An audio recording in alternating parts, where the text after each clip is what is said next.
Bem-vindos, amados. Fui levado ao inferno por 351 dias e ao céu por 40 dias. Sou pastor na Igreja da Capela Sagrada, no Congo, ordenado por um homem de Deus que me treinou nos caminhos do Senhor. É nesta igreja que sirvo a Deus. O Senhor me comissionou para compartilhar o testemunho das coisas que vi e vou relatar. Essa experiência começou durante uma oração noturna. Enquanto orava, vi uma luz intensa que era 100 vezes mais brilhante que o sol. Ao tentar verificar quem havia acendido a lâmpada, percebi que estava diante dessa luz intensa e desmaiei. Essa não foi uma experiência de morte, mas um transe, pois fui arrebatado no espírito e deixei meu corpo. Imediatamente ouvi uma voz no meio da luz que me chamou pelo nome. Aston, meu filho, você foi escolhido por Deus para ser uma testemunha das coisas que você está prestes a ver. Você contará ao mundo sobre segredos que eu lhe mostrarei, e você dirá a eles que o inferno é real. Quem se recusar a seguir meu caminho, cairá naquele lugar horrendo. Queridos irmãos, riqueza, dinheiro e bens terrenos não salvarão ninguém. O Senhor disse: As atrações, entretenimentos e prazeres deste mundo estão cegando a humanidade sobre a realidade da vida após a morte. Mas a humanidade deve entender que se o arrebatamento demorar, a morte virá como um ladrão em suas vidas. Amados, o Senhor me visitou e me mostrou a realidade da vida após a morte. O Senhor disse: Estou lhe mostrando isso porque quero que você vá ao mundo e conte ao mundo sobre a realidade da vida após a morte, para que eles saibam que existe vida após a morte. Quero que as pessoas que estão curtindo a vida saibam que o inferno é real e existe, e que após a morte há outra vida aguardando a humanidade, que é a morada dos mortos, que é a perdição e o reino dos céus. Irmãos, quando o Senhor veio, Ele me levou até uma montanha onde deveríamos ir para o inferno. Ficamos no topo da montanha. Perguntei ao Senhor: como um Deus amoroso pode criar um lugar de tormento como o inferno? Jesus respondeu: Eu sou o Deus do amor. Também sou o Deus da santidade e da justiça. Manifesto meu amor pelas pessoas na terra enquanto elas estão vivas. Mas quando morrem, elas enfrentam minha santidade e minha justiça. Estávamos no topo da montanha e o Senhor segurou minha mão, começando a subir. À medida que subíamos, o Senhor disse: Aston, agora você pode olhar para baixo. Quando olhei, vi 12 funis girando em alta velocidade nos 4 cantos do planeta Terra. No final, esses 12 funis se uniam para formar um enorme funil. Deste funil ecoava uma voz poderosa. Ouvi uma voz alta e estrondosa repetindo continuamente: Entrega! Entrega! Enquanto essa voz ressoava, vi 2 enormes mãos de um principado sobre a terra. Quando a voz pedia entrega, esse principado começava a reunir inúmeras almas falecidas na terra. Irmão, vi inúmeras almas humanas como areia caindo neste enorme funil. Este principado estava despejando-as como areia no funil. Eu disse ao Senhor Jesus: Mestre, o Senhor está vendo esse funil que está girando e essa mão enorme que está precipitando inúmeras pessoas no funil? O Senhor disse: Aston, o que você está testemunhando é a entrada do inferno pela qual entraremos para visitá-lo. Senhor, e essas mãos enormes que estão jogando inúmeras almas no funil? O Senhor disse: As pessoas caindo no funil são os mortos. Essas mãos enormes que você vê pertencem ao principado da morte. Este anjo da morte está reunindo almas falecidas dos 4 cantos da terra e despejando-as na boca da terra, que é esse funil giratório. Como o reino do inferno está exigindo a entrega de mais almas, o anjo da morte está enviando as almas dos falecidos na terra para a entrada do inferno. A morada dos mortos está em constante demanda por mais almas de homens, pois o diabo quer que o reino do inferno ganhe mais almas. Há mais pessoas indo para o inferno do que para o céu. A Bíblia diz em Isaías 5, verso 14: Portanto, o inferno expande suas mandíbulas, abrindo amplamente sua boca. Nele descerão seus nobres e massas com todos os seus brigões e foliões. Jesus disse: Os 12 funis que você vê são a entrada da terra. O Senhor disse: Aston, agora devemos entrar na boca do inferno para visitá-lo.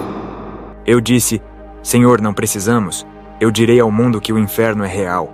Não é importante para mim ir para lá. Eu estava dizendo isso porque estava horrorizado. Rapidamente começamos a descer para a boca do inferno. Eu estava clamando ao Senhor, pois não queria ir para lá. Havia um cheiro insuportável e escuridão total na boca do inferno.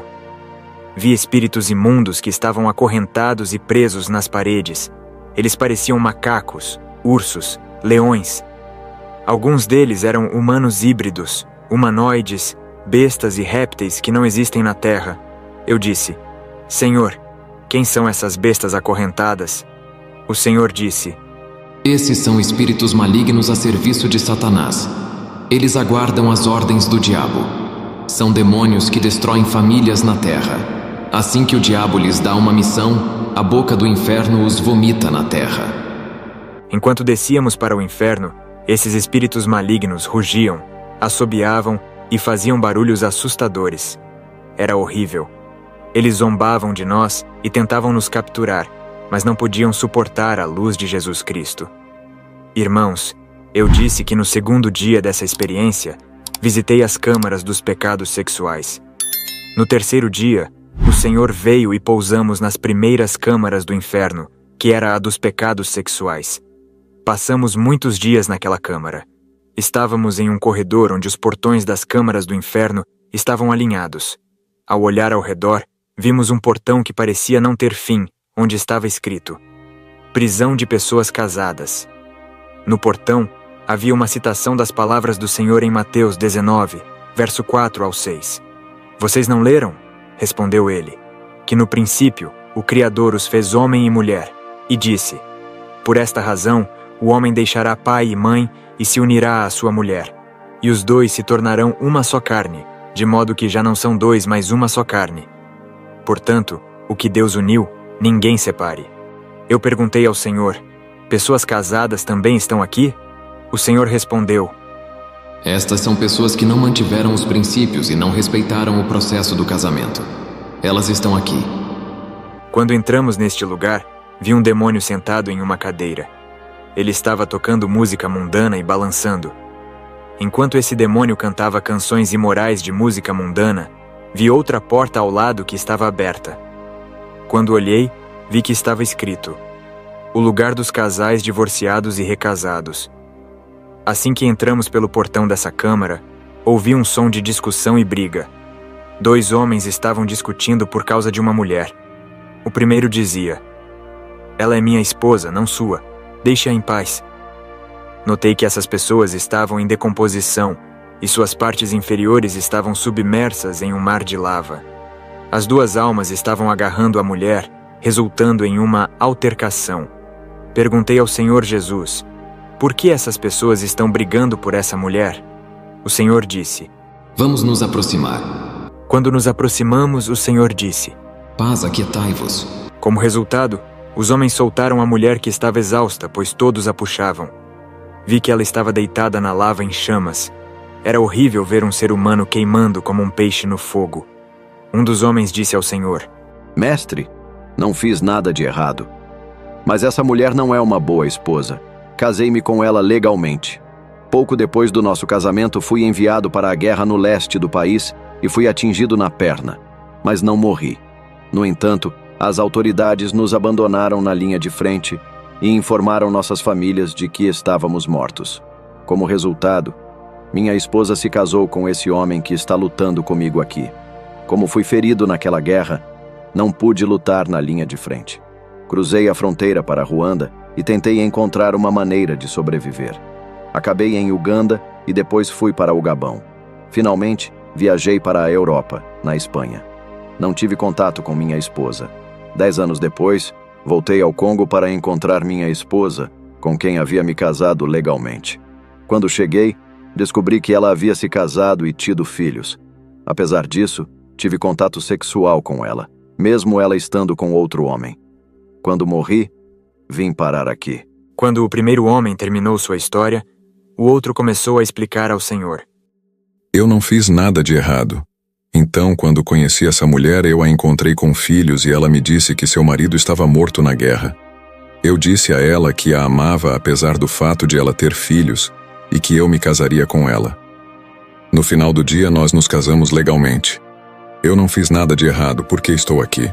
Jesus respondeu: Quando você se casa com uma pessoa divorciada, comete adultério. Ao deixarmos essas pessoas, vi uma mulher que havia se casado com um homem vindo da Europa. Ela não sabia que ele havia se divorciado de sua esposa na Europa. Quando se conheceram, casaram-se rapidamente e começaram uma nova vida juntos. No entanto, quando ela morreu, foi condenada por se casar com um homem que era divorciado. Fiquei triste ao perceber que o homem havia cometido o erro ao se divorciar de sua esposa na Europa, mas a mulher inocente teve que pagar por comprometer sua vida com um homem que era divorciado. Ela estava em tormento por se casar com um homem que já havia se divorciado. Este foi um caso de novo casamento. Irmãos, havia inúmeros nesta câmara do inferno que eram pessoas casadas que se divorciaram e, devido ao novo casamento, foram condenadas. Vi um pastor neste lugar de tormento. Ele estava sendo pisoteado por almas que ele havia abençoado em cerimônias de casamento. Ele falhou em dizer a elas que o novo casamento era errado. Este pastor havia dito às pessoas que o novo casamento não era um problema. Então, ele abençoou os casamentos de pessoas divorciadas, e essas mesmas pessoas estavam pisoteando-o e acusando-o de validar o divórcio e o novo casamento. No entanto, a Bíblia diz que quando você se divorcia, deve permanecer solteiro até a morte do seu parceiro. Muitas pessoas ignoram as consequências do divórcio. Quando alguém está casado, apenas a morte pode separar os cônjuges, pois ninguém pode separar o que Deus uniu.